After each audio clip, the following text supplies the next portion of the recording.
welcome to another episode of Gotta Go Fast. Today, we'll be looking at Shovel Knight, Shovel of Hope, released in 2014 on, well, honestly too many systems to count. Do you own something that plays video games? Then you can probably play Shovel Knight on it.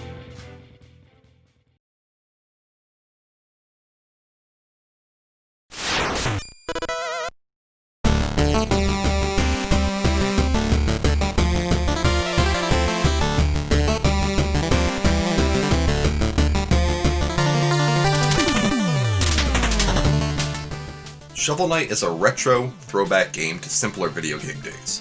Developed by Yacht Club Games, it's essentially a love letter to what people loved about the third generation of gaming on consoles, such as the Nintendo Entertainment System and the Sega Genesis.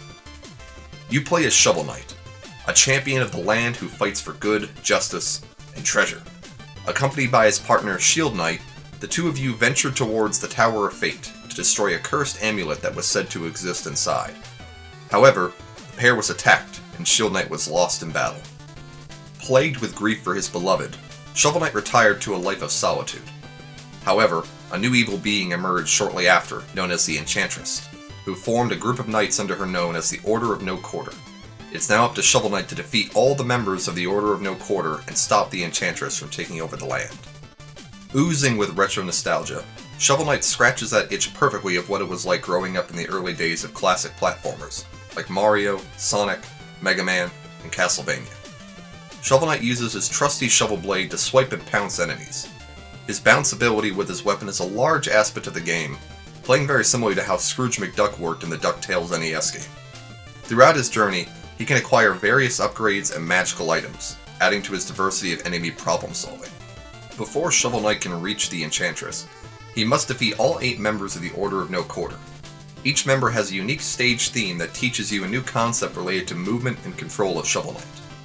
No powers are required by defeating a boss, but you are able to tackle the stages in any order you want to as you progress throughout the world map in segments. You also have the ability to explore various towns and side quests to acquire special items and money to purchase upgrades. The game also boosts a good learning curve for players. Rather than a traditional live system, when Shovel Knight falls in battle, he drops up to 3 floating bags filled with 25% of your current money. You will then get sent back to the last checkpoint you encountered. If you make it back to where you died, you can recover your money and continue on, but if you die before then, the previous bags disappear and 25% more of your money is taken. Other than losing money, players have the ability to continue to retry the level over and over again until they finish it. Experienced players can also play more risky by destroying checkpoints along the way, which provide them bonus money at the expense of not being able to use the checkpoints if they die. In addition to the main campaign, 2 additional campaigns have been released, with another on the way, where you get to play as 3 different members of the Order of No Quarter in their own unique story. We will just be focusing on the original campaign with Shovel Knight, known as the Shovel of Hope, but we'll come back for a later episode to play Spectre of Torment at least, because it's just too good not to.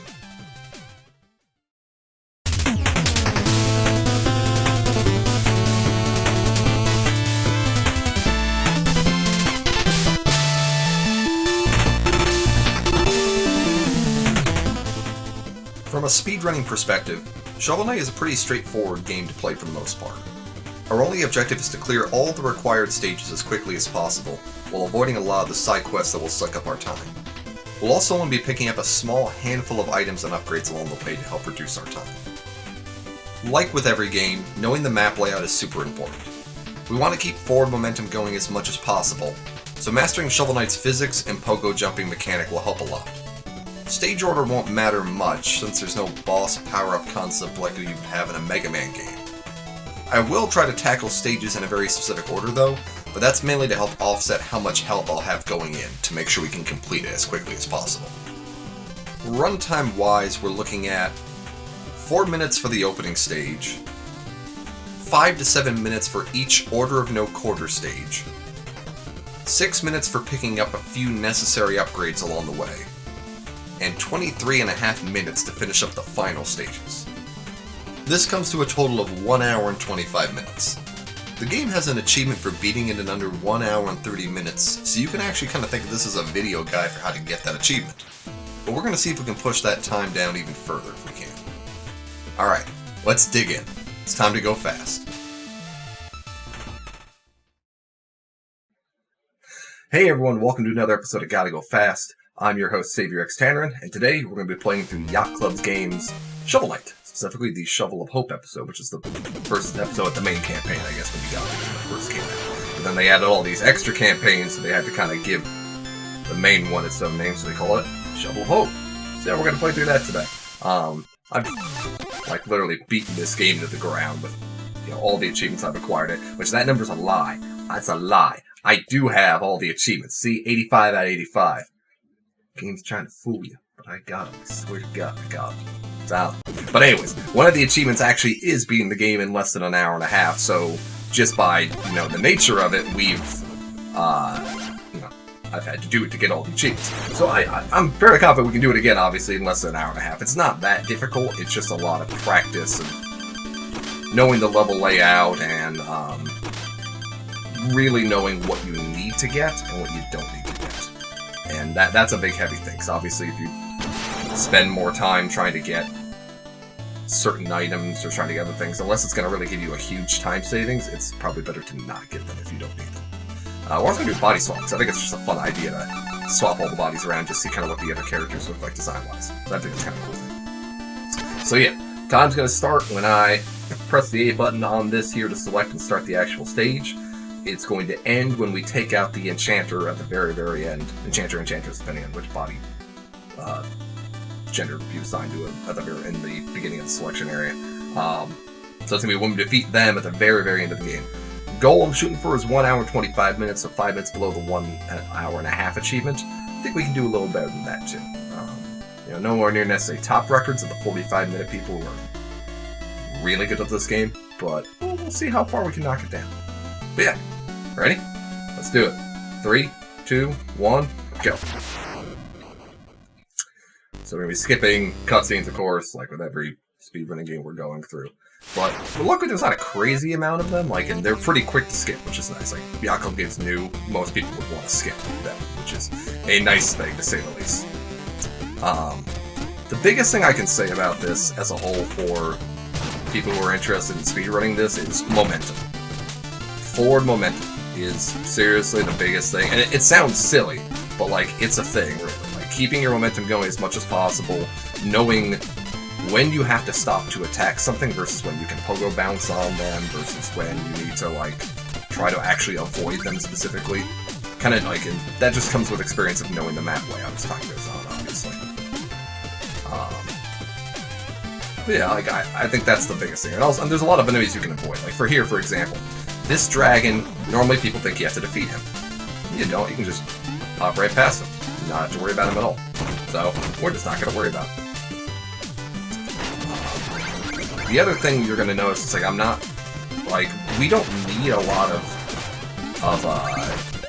money, really. Oh, you gotta do that, man. We don't need a lot of money to get through this. We're really just trying to, get enough of what we need so that we can basically get the couple upgrades we're going to be getting as we go along. We're going to be buying 2 items in total, the fire rod and the anchor, and that's all we really need. Everything else is a cool item, but those are the only 2 that I think really play a very huge factor in helping us make really quick progress on things. Fire rod's really good for mashing 2 hits on an enemy from afar, if they're a distance to you. So you can do something where you can hit them with a few fireballs, and then as the fireballs are moving to damage them, you can then move forward to then damage them further. So you can kind of basically ensure you're continuing to make good progress on that health bar as you're going along, which is good.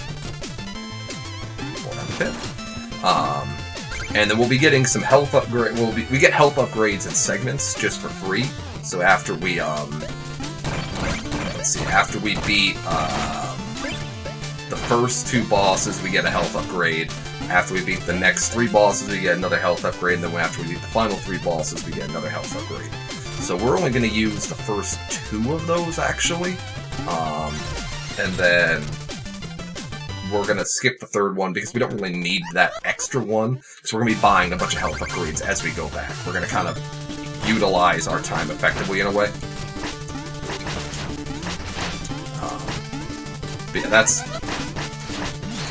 that's our main goals. We're going to kind of try to maximize our time as much as possible for when we do need to go back, so that we can ensure that, so that we can basically ensure that we're using our time, so it's not using our time as effectively as possible, really. Because we're going to have to go back twice to at least use 2 of those health upgrades. So if we're going to use 2 of those health upgrades, let's go spend some cash while we're there at the same time. You know, just makes sense. Let's see, time there. And we're going to skip these parts, but I am gonna do this segment because it's at least a guaranteed little amount, and it's very easy to pick up. It's literally right in front of me, so I'm gonna do that sometimes just to get enough money. Because we want to, like I said, we don't need a lot of money because we're only going to be buying health upgrades. But the more money we have on hand, the more we can ensure that we get those health upgrades as quickly as possible, and we can also then get a few magic upgrades as well at the same time. Because we're going to be stopping to get 2 items. This is going to be the first item here, is the fire rod, and then after that, we're not getting another item until the anchor in Treasure Knight stage, which is a little bit ways off. So we want to make sure we have enough cash to afford those along the way at the same time. But I think we should be fine on cash-wise. It's just, you know, picking up what's ultimately available. The bosses themselves give a very good amount of cash too, which is nice. So we don't have to struggle for cash by any means. As long as we don't die and we maintain the cash we have, we'll be in a pretty good state. Sometimes I might destroy some of those crystals, like the respawn points, the warp points, I forget what the actual technical name is, because they give us good cash, and, you know, the goal is we don't want to die. So if we're not going to die, then it doesn't matter grabbing the respawn points, you know what I mean? So, big hit's fine. But, like, we only want to pick and choose the ones that actually make sense, because some of those ones only return to give you a little bit of cash, not a really crazy amount of them. Dang, that sand. Usually I can move a little faster. Luckily we don't have to go back super far. So we can hopefully still pick up there really quickly. Yeah, most of those things don't really give a crazy amount overall, so we want to pick and choose the ones that make the most amount of sense for us to actually go and get. And obviously, and luckily, it tells us pretty easily what ones are worthwhile because they're going to have the highest gem color on them, which is going to be really, really nice to have when we're going through. But obviously, the higher gem count ones are going to also be most likely the most essential ones to have because they're going to be put at the most difficult moments in the game. Right through that. Alright, so we got the fire rod. It's going to be a nice thing to have with us as we're going through. We can pummel some enemies kind of quickly with it. Like I said, we're gonna maximize damage with it most effectively on the bosses. That's really the key point we want to do. And you'll see an example of this when we get to King Knight specifically. 1, 2, and oop, that's fine. Take the damage hit, and then just zoop right through them.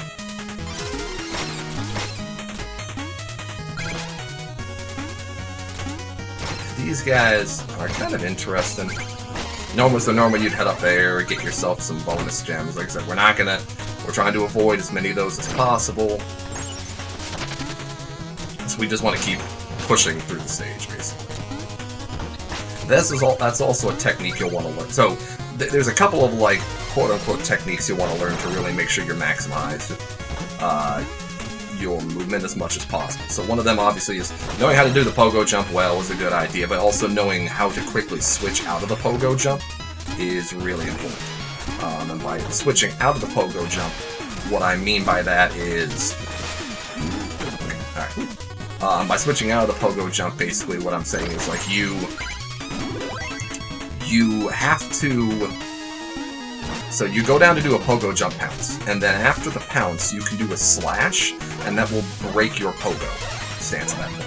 The reason why is some enemies might be slotted in such a way where basically you have, the second you bounce on them, you would normally land on top and like hit something below them, which would be bad, because then you could, in theory, so there's that like double smack I was talking about.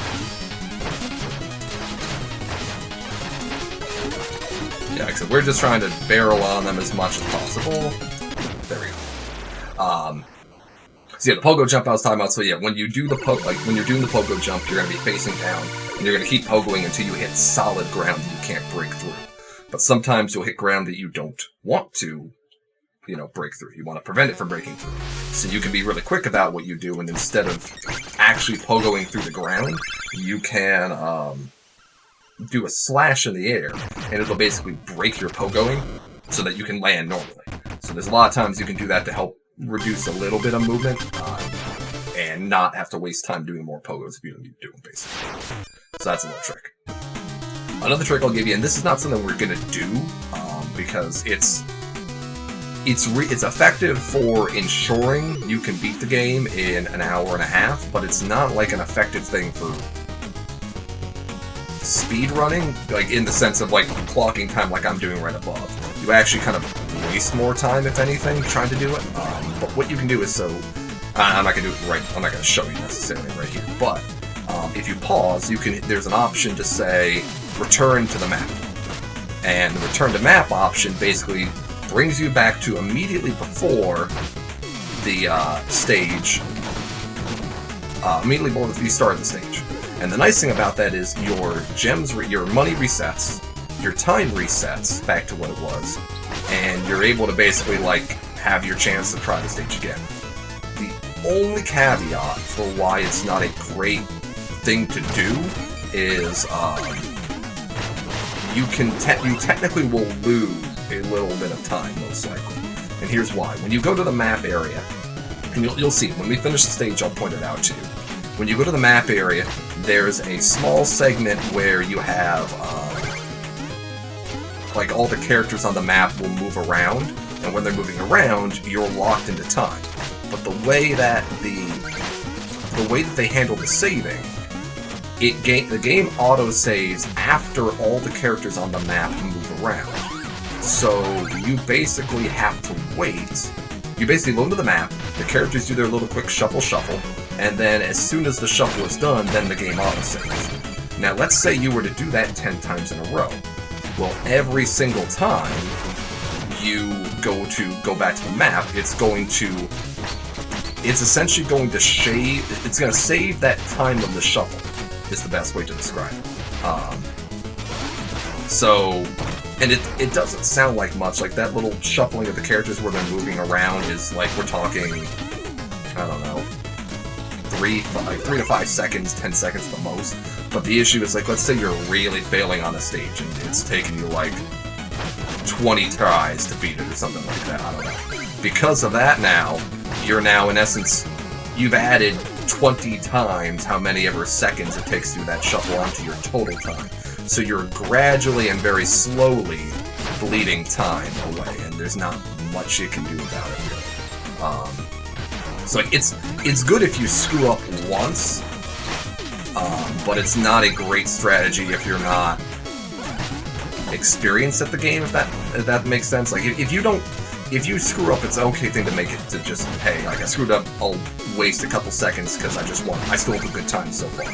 But like, if you're constantly failing on a stage, it's not going to be a great way for you to save time in the long run.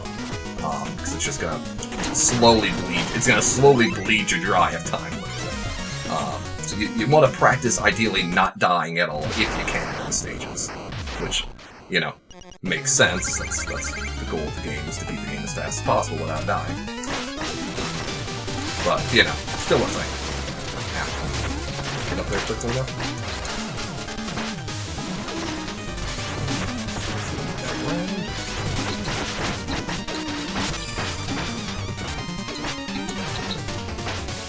We're all out of fireballs now, but we've made some good progress on Spectre Knight's damage, for the most part, which is good.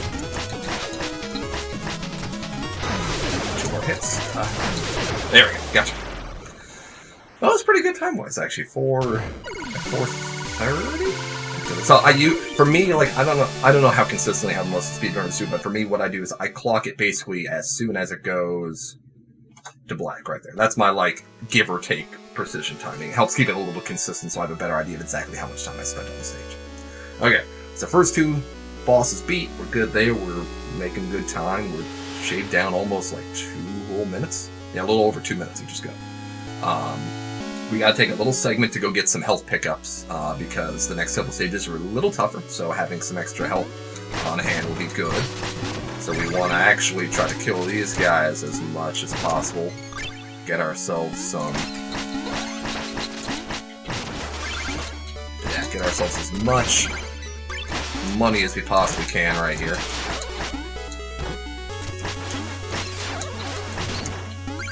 I don't really care about saving. I just want to get that cash. Technically, if you save Shield Knight, you'll get a little faster, because then technically you waste less time on the fall occurring. I'm not too concerned about that. I just want to get that cash as much as possible. Because now we're going to head into the village, and in the village we're going to grab 3 health upgrades, give or take. Yeah, I think we should be able to do 3 upgrades. Alright, nice. We don't have to face that guy, so that's good. Alright, so first thing we're gonna do is we're gonna do a little bit of a loop segment. First, we're gonna hop down here. We're gonna grab a smidge more cash first because we want to grab 2 health upgrades. So what we did was grabbed a note in there, and that note is gonna allow us to sell that to the musician guy over in this area, and then we can use that to get like about 500 money. So that's going to help us just a smidge to be able to afford 2 health upgrades we can purchase from the goat guy here. There's 1, and then 2. Alright. And then now we can kind of maximize our time spent talking to this guy, because he's going to actually sell us basically all 3 health upgrades back to back to back, as opposed to having to come back here and see this happen a whole bunch of times. So that's pretty good. 3 health upgrades there, gets us from 4 to 7, so looking pretty good so far. Looking pretty good.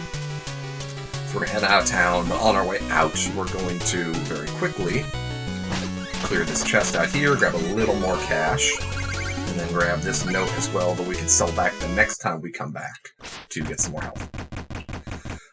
Okay, so we're good on pickups there, so now, Plague Knight stage. Okay, so Exploratorium. Anything interesting about this stage that I can think of? Not really. Like, you need to deal with a lot of this crap, this fire crap, and just a lot of enemies that are gonna...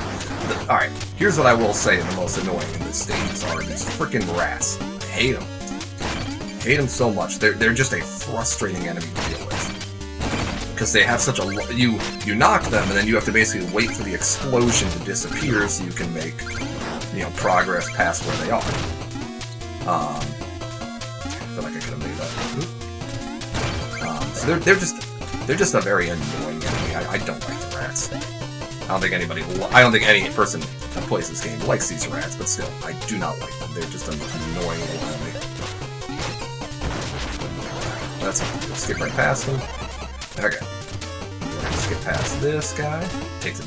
So damage boosting is also a really effective thing, I think, to do in this game particularly. For those that don't know what the term means, damage boosting basically means you're going to take a hit, and when you get damaged, a lot of games will show you as invulnerable, like you'll start flashing a little bit, and during that segment you're not going to take any damage. So while you're not taking damage, oh, just barely scooped that one, nice. While you're not taking any damage, you can progress through enemies. So you'll see me doing a kind of a decent amount as we're playing through. Basically, the goal is I'm going to essentially take a hit, take the damage to save some time, with the idea that what the health I lose is less bad than the time that I save as a result of it. I guess is the way to put it. Like, for example, let's say I'm about to let's say there's an enemy in front of me. I could kill them, or I could just basically hit them with a bunch of damage. I could basically run into them to effectively, how you want to put it? Basically run into them to ensure that I move through them. I take a little bit of damage as a result, but by doing that, I in essence allow myself to move my way through that enemy just a little faster. Especially if you know that, you know, there's going to be a health item coming up soon that you can use to get some health back. Doesn't really matter if you take the damage if you're going to get healed up for it anyways, you know? So, here, I know there's health items here, so I can avoid worrying about damage. Moved a little too quickly through here.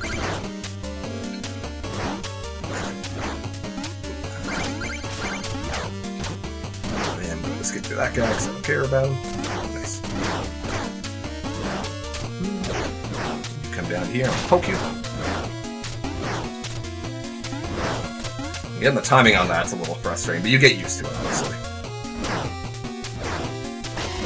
Alright, got a little more health. Swat you away. So yeah, fire and rats in this stage. You gotta get used to the pattern of fire specifically. If you can get the hand of the fire and the rats down, you'll make pretty good progress in this stage, I'll say that much. Another tactic or trick, I would say, when you're fighting mini-bosses and bosses as well, I don't know the technical name for it, I'm just gonna make it, I call it the repeated jump slash.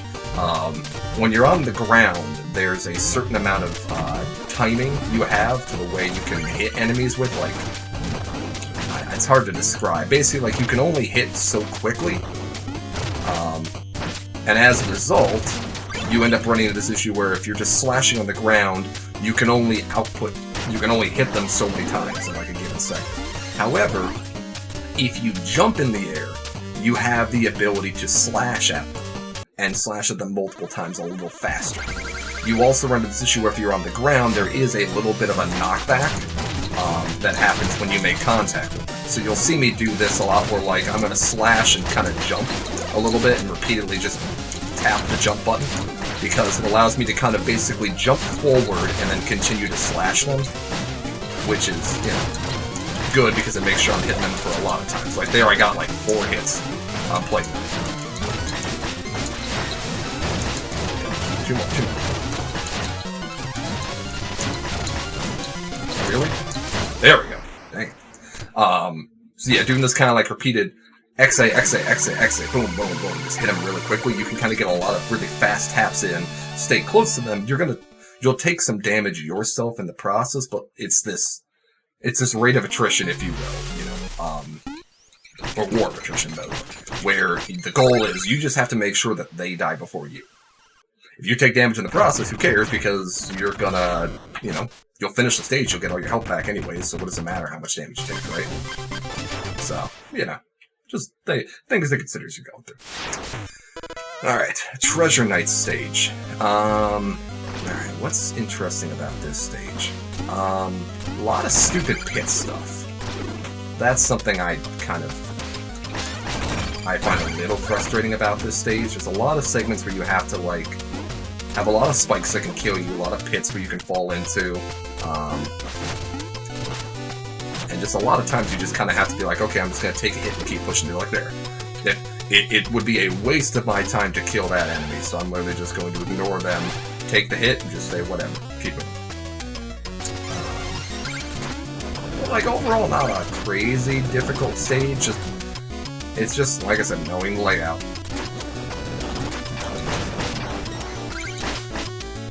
Yeah, you get out of the way.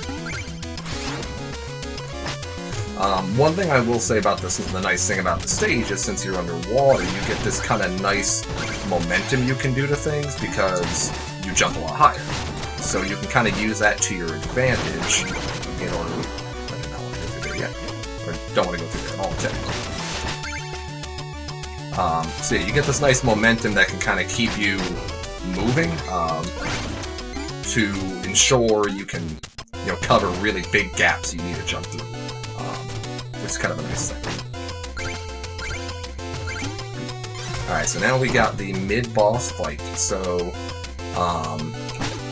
this guy is... So, the first segment, obviously, you just need to dodge him and you try to avoid not falling into the pits here. And then also avoid those little fish he sends every once in a while. So what I usually do is I kind of wait until I see a fish come out, and then I make the jump if I can. Because then you can kind of get some pogo boosts there if you need to. Now, as far as damaging him, his chest is going to open up there. And you basically need to do this kind of double hit, really, to maximize the damage you're doing as much as possible. So as you're going up, hit him once. As you're going down again, hit him a second time, because you can use that momentum in a good way. And then that always... it's kind of tough to get through in one pass, but I think it's possible before he kind of sips away through. Want that? Okay, so now we have all the items we care about. We have the fire rod, and we have the anchor. The anchor is going to give us some upward mobility to be able to damage enemies, which is kind of nice. Yeah, these guys I hate so much. Here, we're going to basically do a damage boost real quick just to get through these spikes a little faster.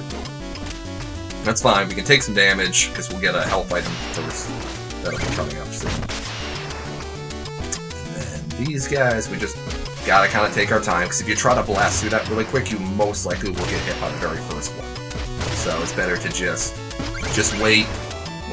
You gotta do that risk-reward sometimes, where you're like, okay, I could be risky, save a second, but I'm gonna end up losing, you know, a couple other seconds. So, you know, pick and choose your battles in a way. This guy on the way up. I'm just gonna ignore them really quick. Yeah, it's fine, we're gonna take a hit. I'm gonna jump to this one. And then make our way across, and we're good. Okay, ooh. Come on. Now I'm getting some lag here, okay. Stuff's getting lagged out. Okay, ooh, this is not gonna be good. Something happened to the capture device. Oh, this is bad, this is bad, this is bad. Alright, I'm gonna pause for a quick sec. Okay, I need to cut the stream real quick, because that is getting super laggy. 1 second. Be right back. Okay. And we're back. Alright. See if we can fix that now. Oop, okay, we're back. That was very weird. That's a frustrating thing I've noticed about the Elgato. I don't know why it happens so much, but like, I don't know, people, other streamers, you tell me, I'm curious. You guys have issues sometimes where like, you'll be streaming and you have, so I have, for perspective, for those who are curious the way I do it, I have a full screen projection of the game. So like, I actually have 2 monitors. So I have 2 computer monitors I'm looking at here. And I literally do a full screen projection of my other monitor so that I can see, you know, basically what's going on at the same time here. Because using it as a computer is just using a computer rather than having like a TV is just a lot easier.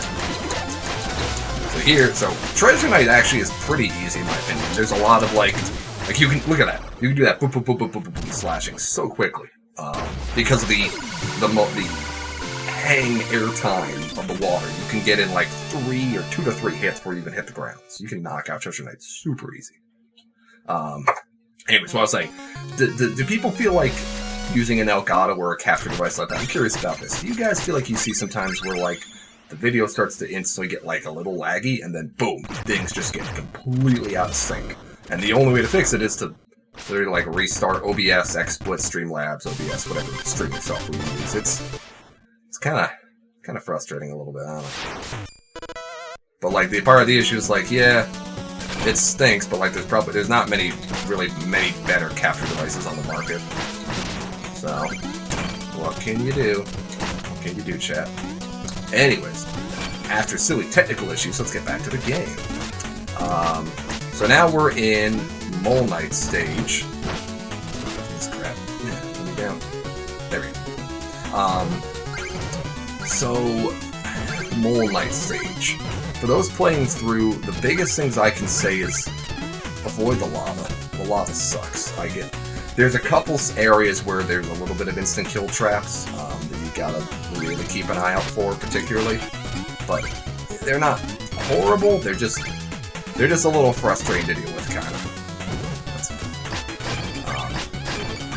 And then there's obviously these 2 segments with the beetle where you just, you know, you can only go as fast as you go. There's no way to go faster, really.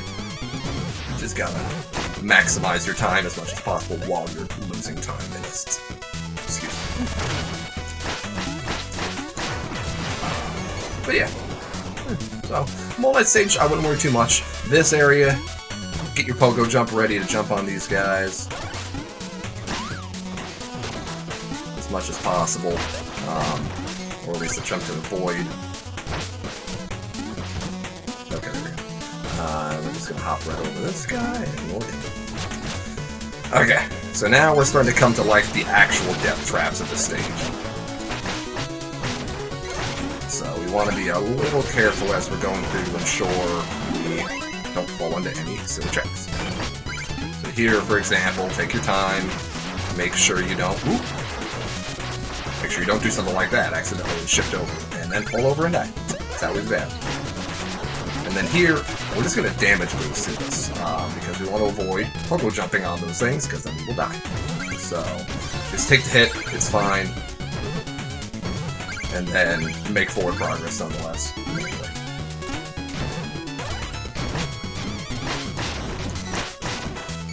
Scoot this guy over. Oh, come on. Okay. So here, like I said, green slime, try to move as quickly as possible through this area if you can. Oh, it's going to make that unfortunate. Here, if you can, it's tricky, but if you can get the SWAT in there, you can actually make it so you don't even need to get that first one on the left, because you don't need that one on the left. You just need the one on the right to jump to and bounce it out. So here's where I was talking about the SWAT. So we don't want to pogo jump down and hit that area. So after as you're pogoing jumping down, you want to do a SWAT so that you don't pogo jump again, basically. Money. Start this guy out. So yeah, so pogo jump, and then in the air, SWAT. And that'll prevent you from pogo jumping further. So really knowing that technique well to kind of get that to prevent when you need to not, when you don't mean to, rather more. When you don't mean to SWAT or you don't want to actually go down and hit something. It's a good technique to know. That guy's annoying, so I'm just going to take him out.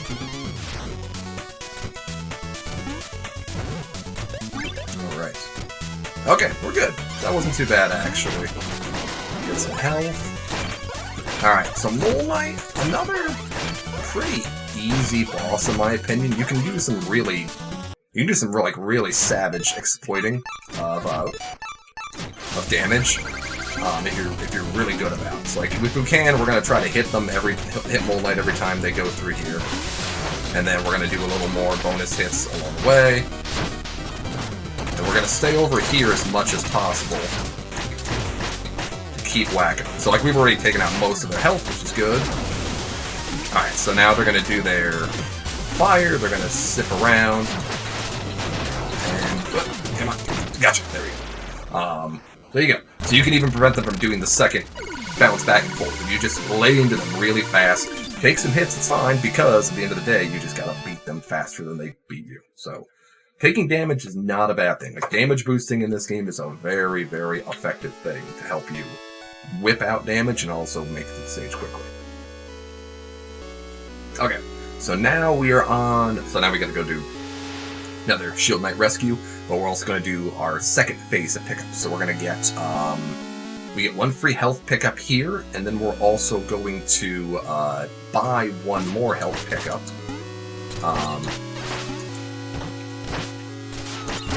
But we want to try to get as much free stuff here as possible. There we go, that's some good money.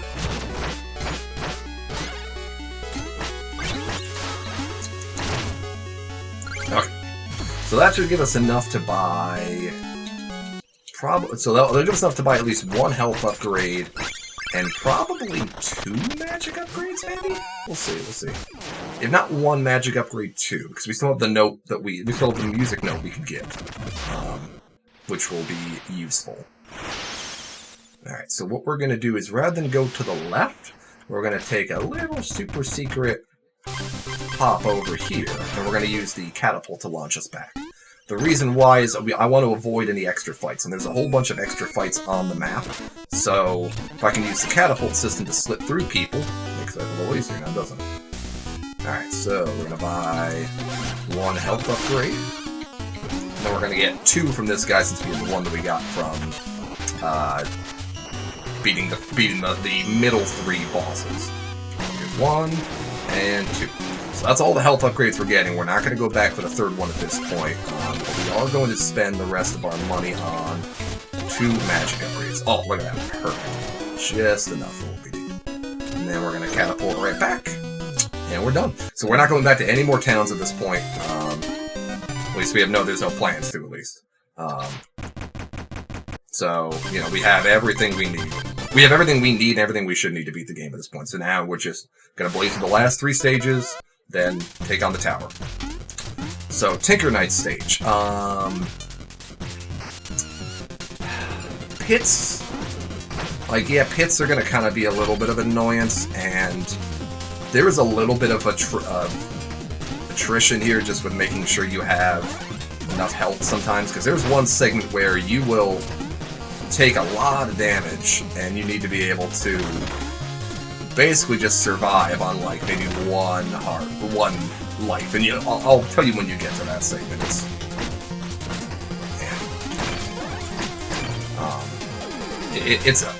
I guess this is probably the most stage where, like, you have to worry about health a little bit. And it's only in one segment that you really need to worry about it too much. But it's still a thing. Get lost.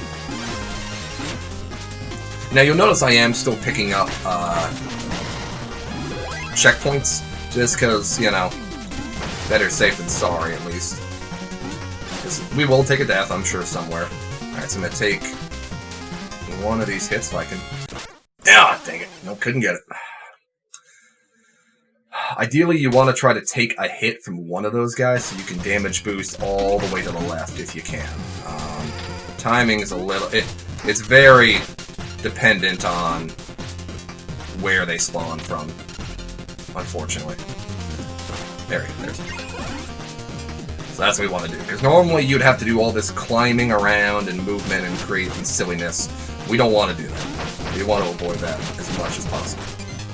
So we're just going to kind of blaze our way through. So here's the segment where, like, health is really going to be important. So trying to avoid as much damage as possible is a good thing, because you're going to have a couple things to deal with. So we have that segment there first, where you can kind of take some hits sometimes.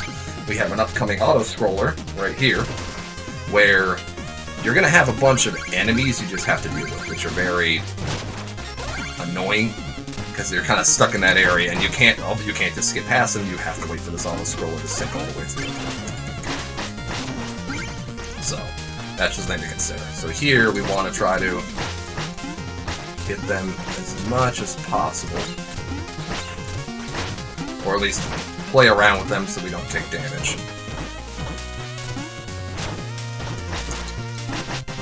So here we're just going to kind of go do some pogo jumps on them so we don't take damage for right now. And then... Whoop, there we go.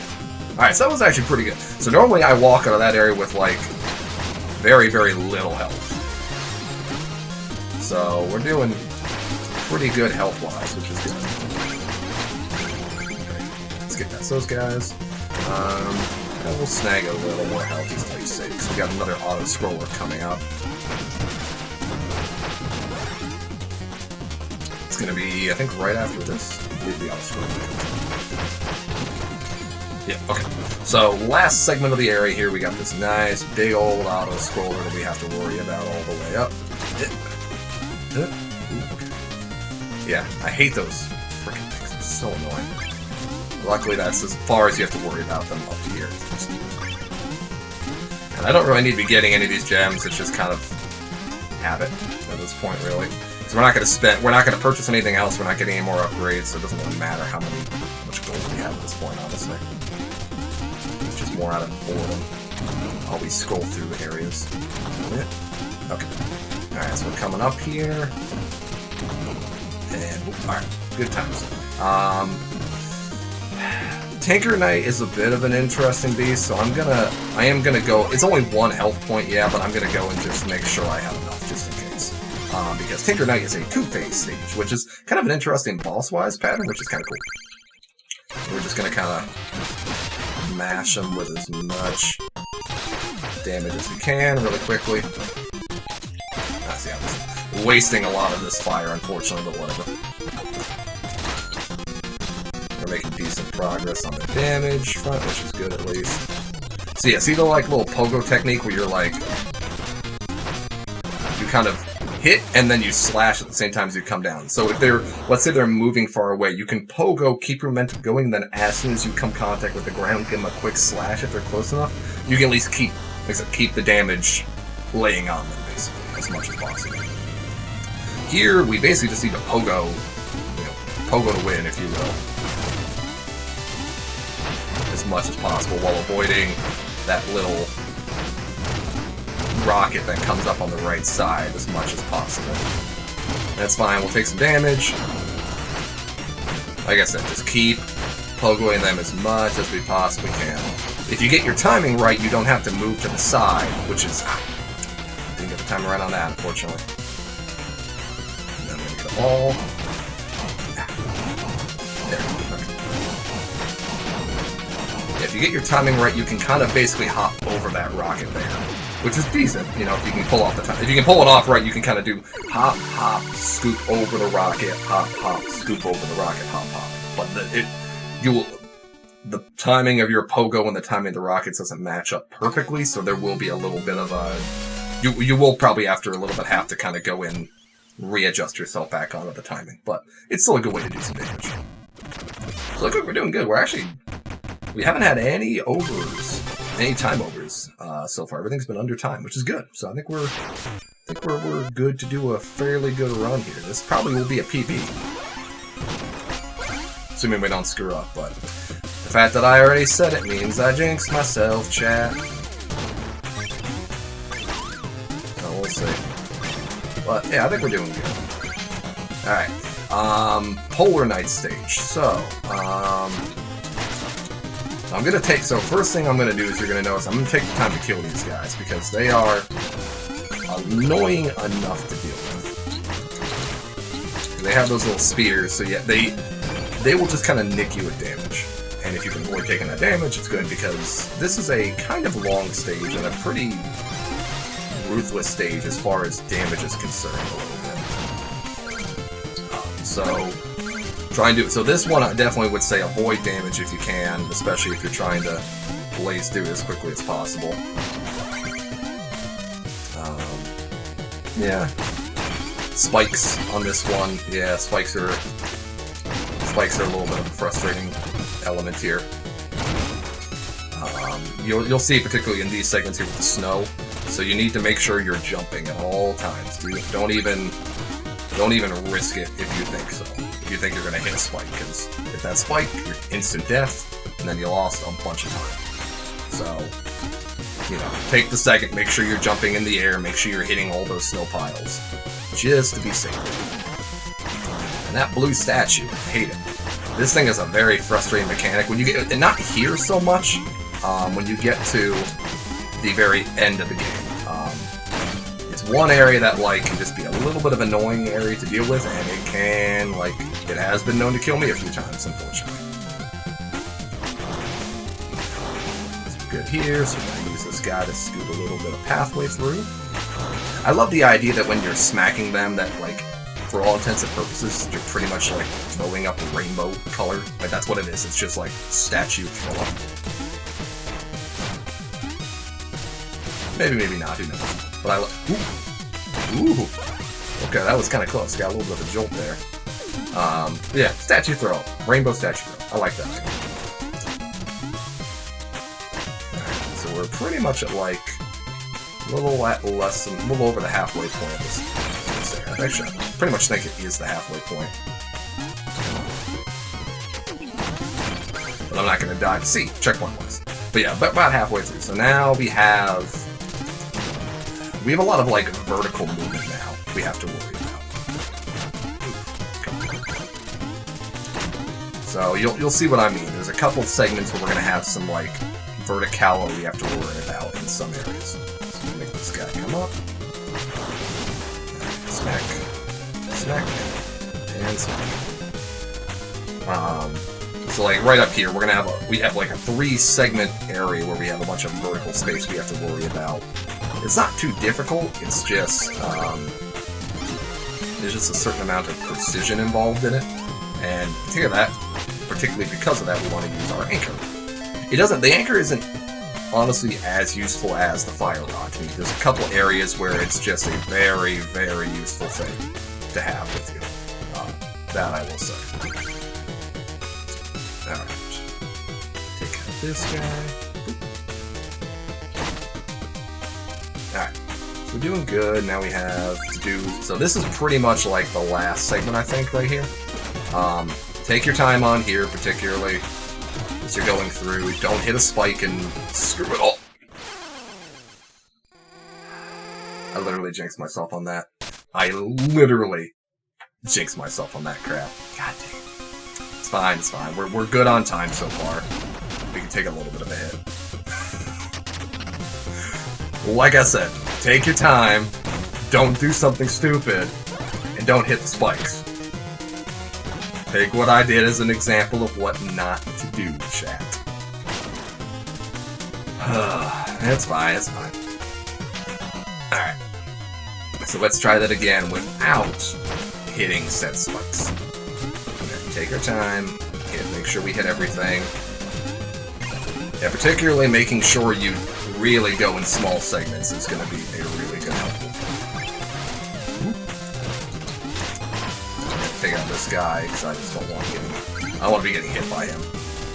And if you need to, damage boost your way through if you need to, really. Okay. There we go. Alright. Now, Polar Knight's a bit... Now, like I said, kind of spikes suck. Polar Knight is literally definition of a spike battle, if you will. I didn't hit any of those shots, did I? So we're just going to kind of damage boost here a little bit. It's fine.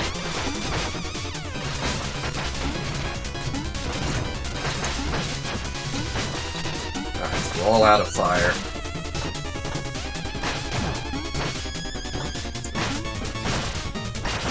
Oh, dang it. Alright, that's fine, that's fine. We can still... We got 30... Alright, I don't know if we're going to get under time for this stage. Those spikes. So, ideally, as much as possible, don't do what I did in the beginning. Save your fire for when you get to the spike segment, because then you can basically use the... You can use the fire then, if you need to. And you can do that little kind of trick to get a little extra hits there, get the pogo bounce, get a smack.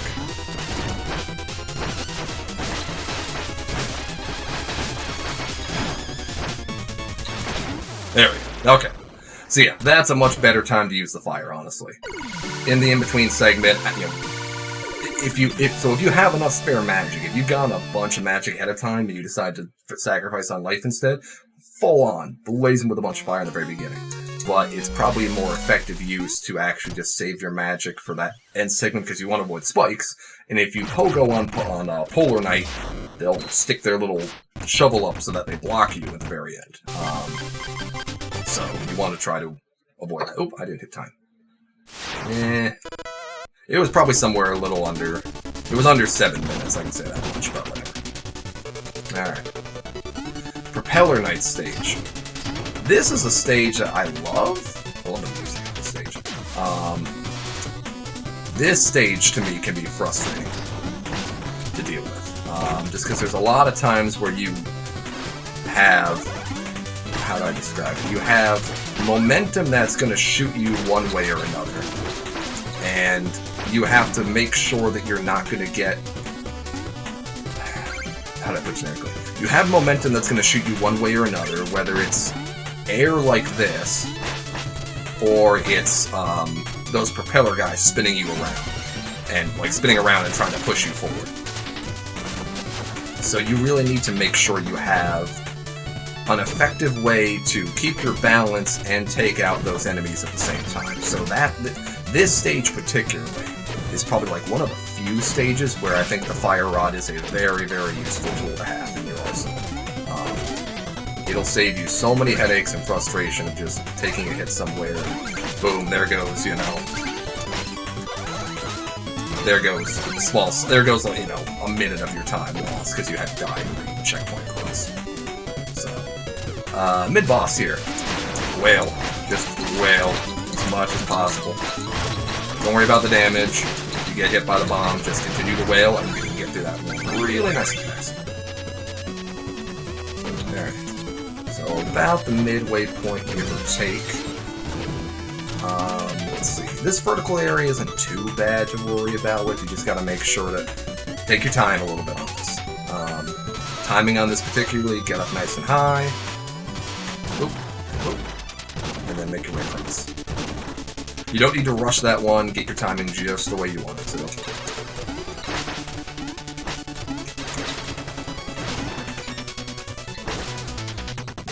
I could have probably gotten this a little faster.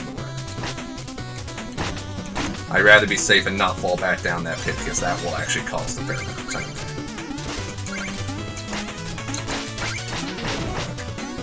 Now here I'm going to use the fire rod a nice fair amount. So I want to take out those guys, and I'm going to use it up again here too. Those guys will mess you up. They will throw you off, they will send you flying, and then you'll lose all your momentum, and poof, and that's what it is. That's the name of the game there. So we're just going to hold on here, going to wait for the stroller, and hit once and twice, and we're good. Now here, you can't climb up the ladder. So the ladder's at the very end of the segment. So you can't climb up the ladder until you have until you've made it far enough in the progress. So usually you wait till like the first couple of those platforms start to appear, and then I can go up here. You could probably shave off a second or two more if you were fast about it, but like I don't, I'd rather not be caught and not have a platform to jump to just in case, and then there's a loss left there. Okay, that was close.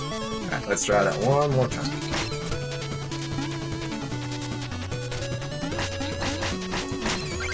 Alright. Let's see, what's after this one? Alright, some more fan blowing. Nothing kind of crazy here, just keep moving. Here... we're gonna kind of take a hit. Oh. He's stuck. Okay. We'll take it. Alright, so here, there's a little bit of a speed trick you can do in this if you're really good about this. So, you can do a hop on that first guy, and then kind of move your way here, and scoop there.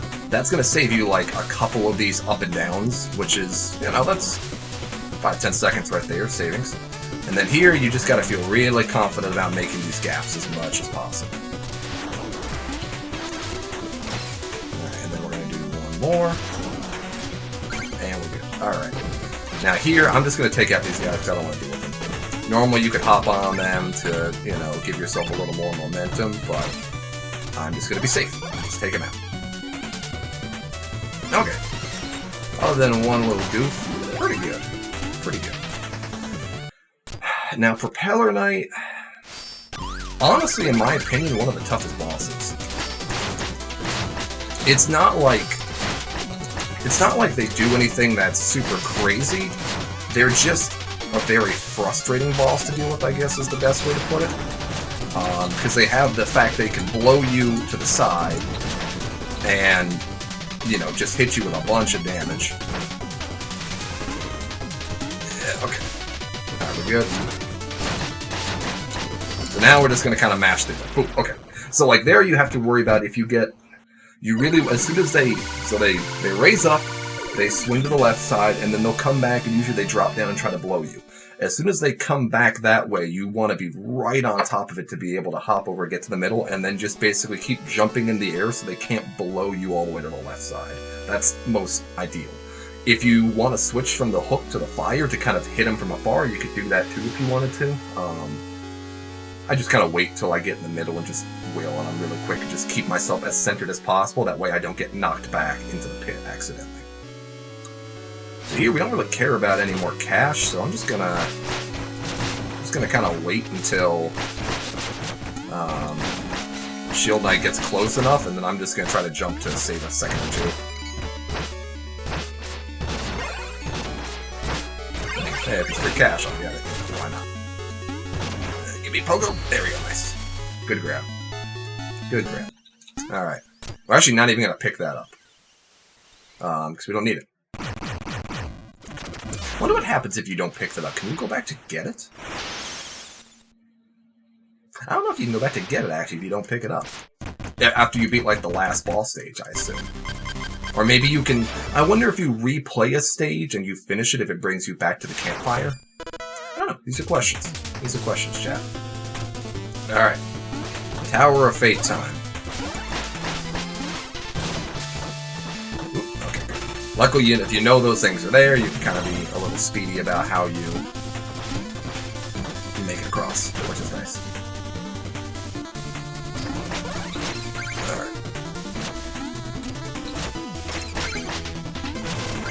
Alright, so now Tower of Fate-wise, like, it's just don't die. Just take your time, get through the stage as quickly as you can, within, you know, concept of the fact.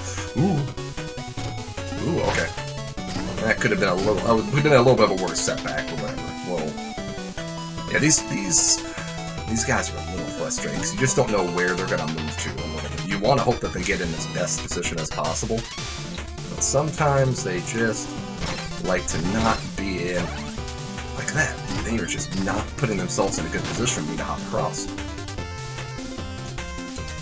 Alright. There we go. Okay. That was a little more frustrating than I wanted, to be honest. Alright, so here, we're just going to damage boost our way through, because we don't need to worry about taking them out. We are going to take this guy out, just because I've had times where that guy will accidentally drop those bombs, and boop, done. Let's scoot here. Alright, very nice. Very, very nice. Let's switch to the fire rod. Here we have to wait a smidge, unfortunately, for this to go back up, but we're still good movement-wise, and time-wise at least. Let's slip right through here. Ah, perfect. Here, there is kind of a way you can move this place really quickly, but you risk it. Unless you're feeling really, really risky, there's just a good chance you will take yourself out, unfortunately. And I want to avoid dying in this area, because you have to go through you have to go through a lot of area if you die. And especially in these, like, I wouldn't guess I call this an auto-scroller, but it's like, kind of like an auto-scroller, where you basically just have to wait for segments. You have to wait for things to rise and fall. And there ain't too... Dang it, I slipped off there. Well, at least I got checkpointed there, thank God. So I don't have to go too far.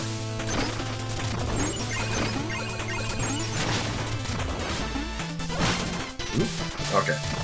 That bounce back worked actually pretty nice, thank God. Alright, here. Trying to get up and around is a little bit difficult. You can if you get your timing right, you can pull off that jump where you jump from the middlemost platform up. But trying to get it perfectly is a little bit tricky. Alright. So now we're coming up on a little bit of a... We just gotta kind of rush through this area. Take the damage, it's fine. Except don't fall in the spike pits. And swipe so that you don't fall through there. Okay, so now we're at the last third of the stage. This is all darkness area. This isn't too bad. You just conserve your health. You know, keep momentum going. It's alright if you take some hits. It's fine. Just keep pushing through, because these enemies won't follow you beyond certain lengths, anyways. So just keep pushing. We are going to want the fire rod out soon, because there's going to be one propeller guy coming up here who's going to try to make our life a miserable time. So we want to take him out right there. Alright. So now we have well, depending on if you fought him again on the plains, this is the second or third time we fight the Black Knight. So he's a little more frustrating to deal with than in the beginning, because he does a lot of segments where he hangs up in the air. So that's where we want to use the hook, which hopefully gets a couple extra, hits here and there on him. He's going to do his charge. Alright, crap, so he's have to wait.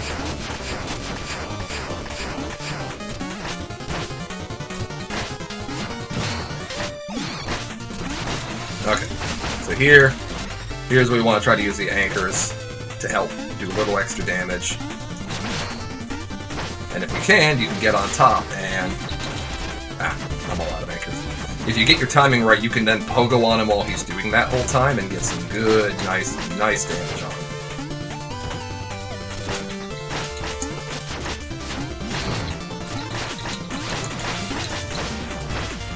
Oh, so close. There we go, got him. Okay, that wasn't too bad. That wasn't too bad, actually. So we're coming at 7 minutes, give it... Actually, this cutscene, because there's a little bit of a cutscene segment. Okay. Yeah, 7 minutes, okay. That's yeah. Other than Polar Night was the only time we actually kind of really hit it hard. Time-wise, we're doing pretty good. I'm happy with the progress. We might be able to probably come in sub 120? Maybe? I don't think we can come in sub 120. I think that's reasonable based off how we're looking so far. Take a damage boost. So we got, what? In theory, 15 minutes of gameplay left. We'll see. See if it actually works its way out to be that. Ooh! That jump. I hate it. You really gotta be careful on that jump, because it's just so freaking close. Hate it. Hate it, chat. Nah, luckily it's pretty early on in the stage, so it's not worse. And there is a checkpoint immediately in the next room after that, but still, whatever.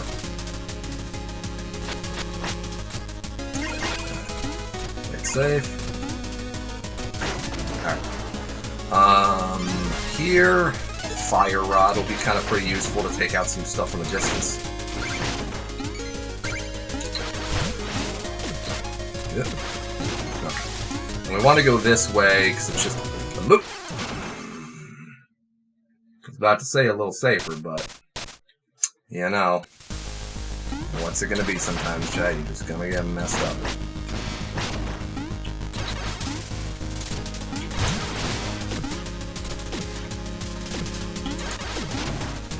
Alright, let's try this again.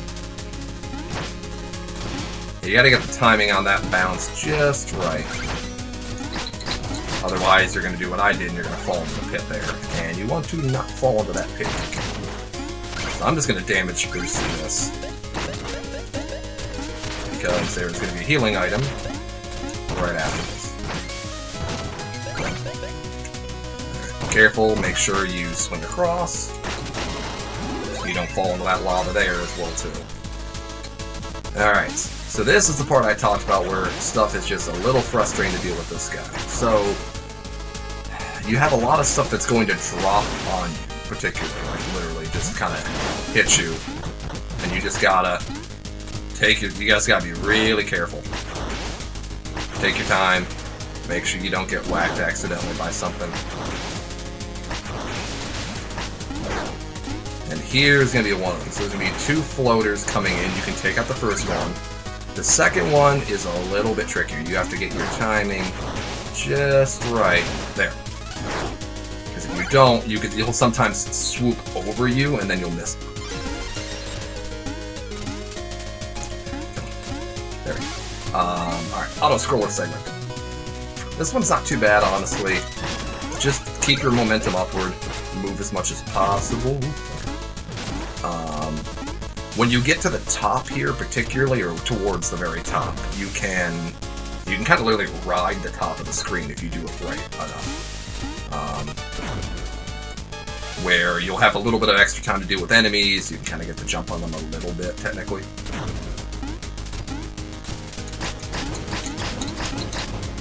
Alright. So yeah, we're going to just kind of we're going to keep pushing the top of the screen as much as possible. Which is going to allow us to get a little bit of a jump on bad guys. Alright, so one's going to drop here. That's fine, we can take a hit. And then we have some of these guys. They'll get explode, but that's okay. You also got to be careful about, I guess, how you do, how you take out, like, some of these enemies. Like the exploding rats, they will take you out and destroy some of the platforms you're on, which you want to avoid, obviously. Scooching our way to the top. Alright, so we're gonna have about 4.5 minutes to get through bosses, so that doesn't seem too bad. Fire Rod's your friend on this. Same thing like with most bosses, you can kind of just wail on the bosses with the Fire Rod to make some really good progress on it. You know, Polar Knight starting is probably not a horrible thing, I guess. Get it out of the way with. 2. Move.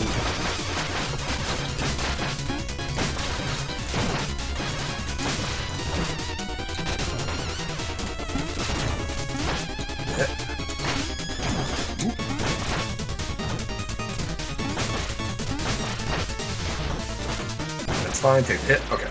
Yeah, so if you do, when Polar Knight does the like the shovel raise technique, if you're good about it, you can just take the hit, because in the end run you'll still do damage to them, and you can also avoid the spikes if you can. So it's not a bad idea if you can do it, actually, for the most part. So I'm actually going to move over to here. That way I can get some good free pogos.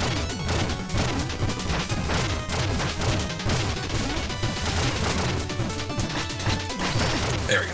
And get mine. Alright, so what are we at? 5? Alright, so we're literally kind of tracking about. Oh, we're getting some good hits on here. Okay.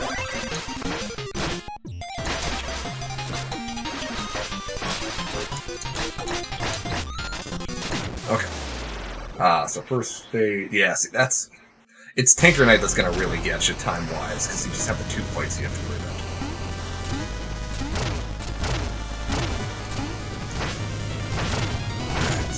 Some hops. Try to make sure we can keep the damage momentum going as much as possible. Good so far.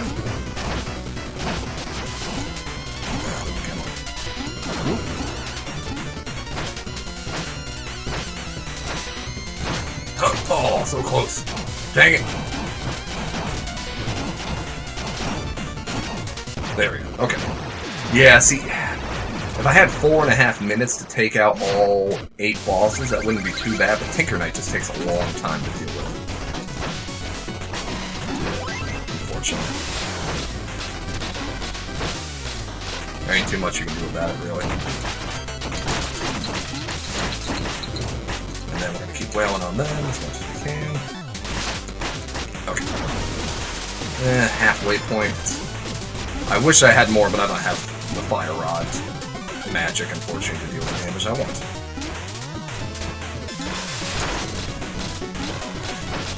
Alright, so we're gonna get nice and close.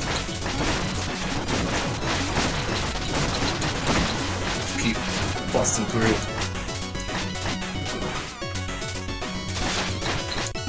Oh, so close. Dang it. It's fine. Gotta take the damage hit just to get nice and close. There we go. Okay. Let's grab some more health.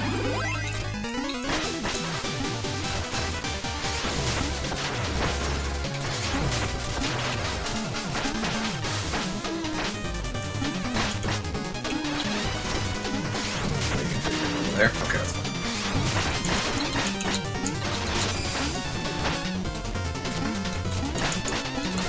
I want to see if I can ideally keep him in the corner there. Gotcha. There we go. Yeah, because if you keep him in the corner, you can wail on him a crap ton like that, for example.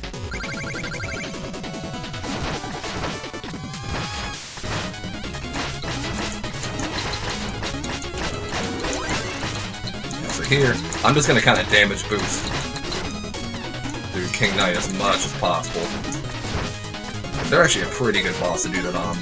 Their pattern is really... It's pretty easy to predict if you can get close enough to actually hit them when you're doing it. And they don't do a lot of damage, really.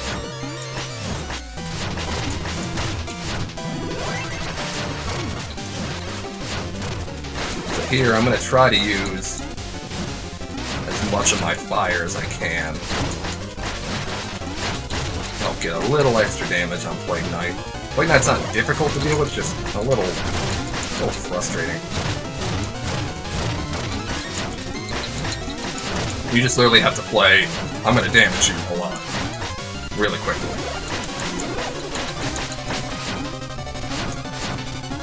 Come here. So much nicer if I had fire.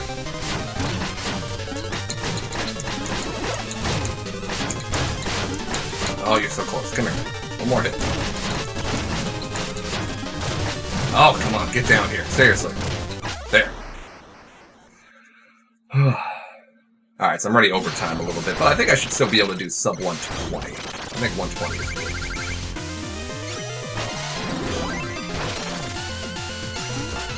So same thing, we're going to kind of just wail on them as much as we possibly can. Just free damage hitting.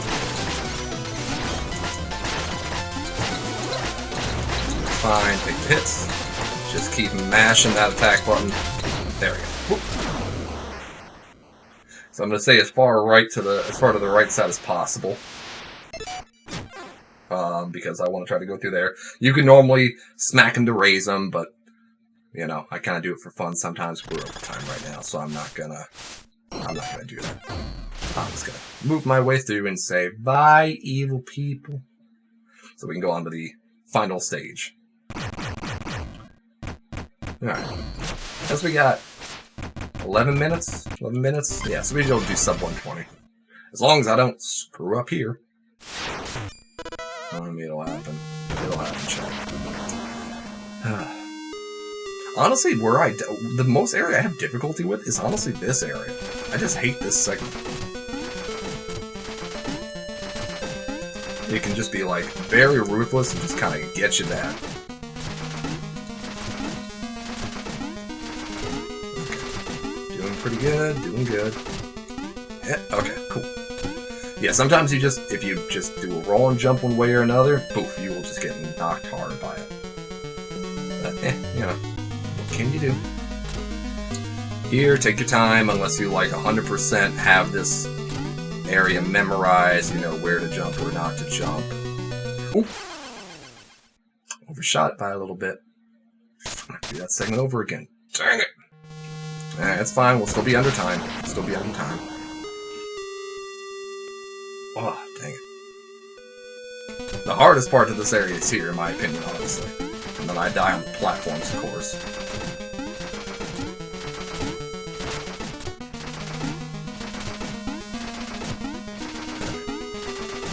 Ooh. I had invulnerability frames! What the heck?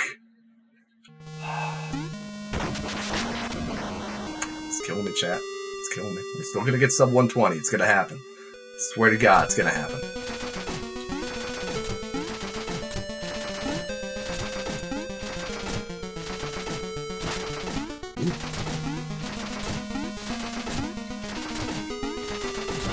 Oh.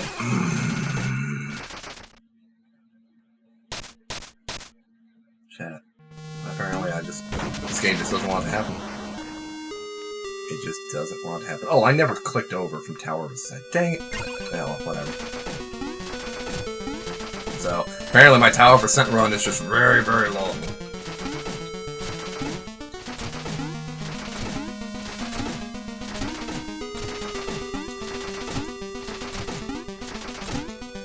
Okay. Play it safe, play it safe. I just need to get to the Enchanter. Once I'm at the Enchanter, that fight's not too difficult, honestly.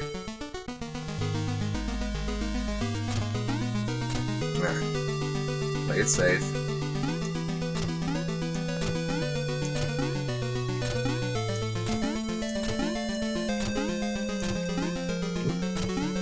Okay, now we're good.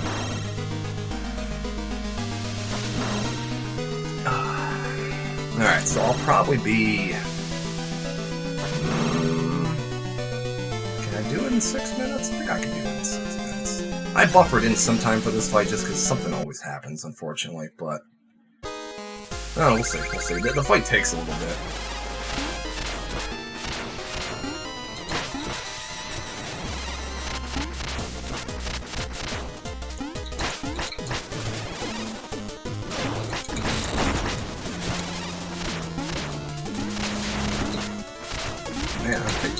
damage items. We take them.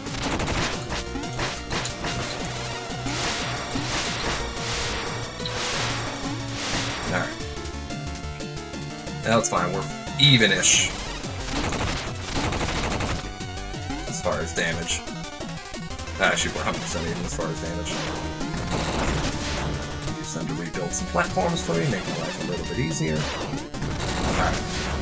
Come segment to hop up here.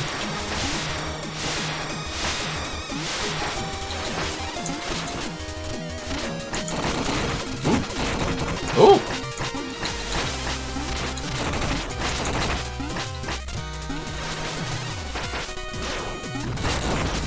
There we go. Okay. Oh, when they do that, like, horizontal strike with the balls, it always gets scary. I had one time where, they did the horizontal orbs, and they slumped it in, but then they had the fire platform raising up, and I got stuck, like, inside the actual area. And I got stuck, and I couldn't, I could pick forward, and I could pick down, but I couldn't pick myself up. So I got stuck there for like half a minute, and then I had to die, because they knocked the platforms out from underneath me, and that was all I could do. Nope, can't hit him. I was like, maybe I could hit him with the anchor, do a bunch of damage early. Nope, that'd be too easy, wouldn't it, chat?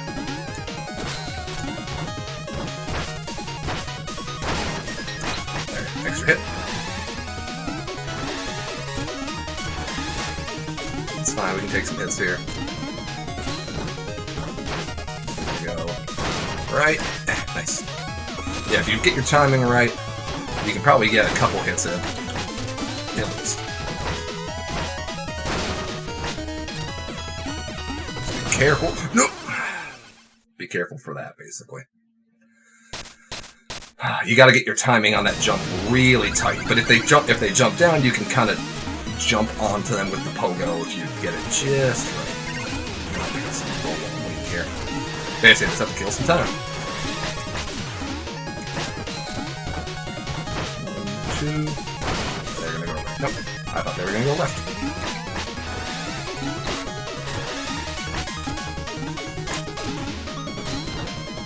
They're gonna go right here. Nope, missed it. So here's a trick you can do if you get the timing right. You can kind of pogo jump off the side shield. Come on. There we go. There's some nice hits there. Nope. Nope, didn't get it.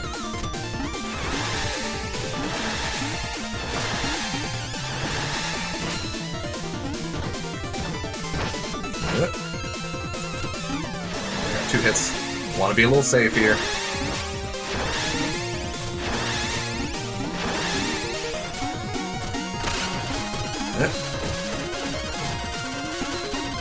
Yeah.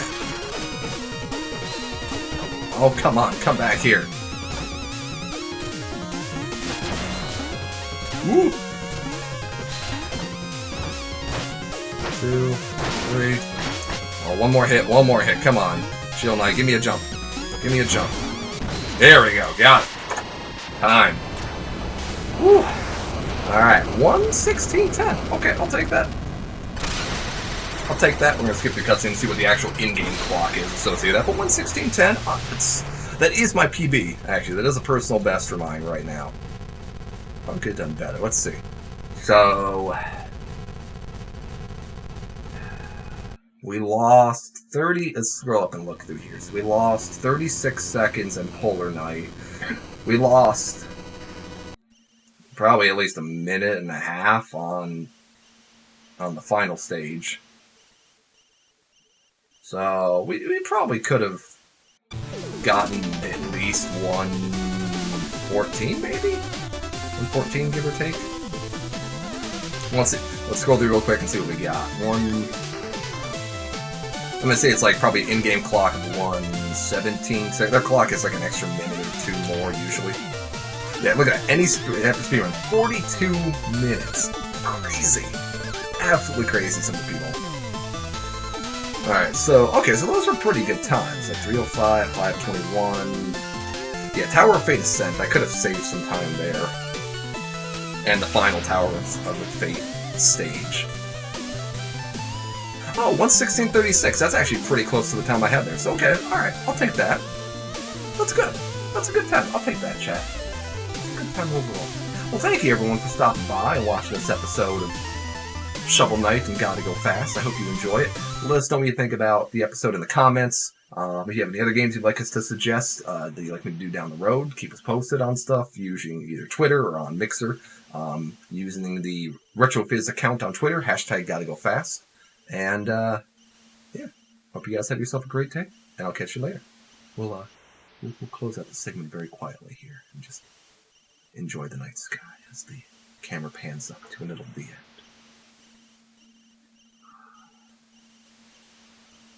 Oh, so majestic. So beautiful. I love it. She's cold. Have yourself a great day, chat. I'll talk to you later. Bye.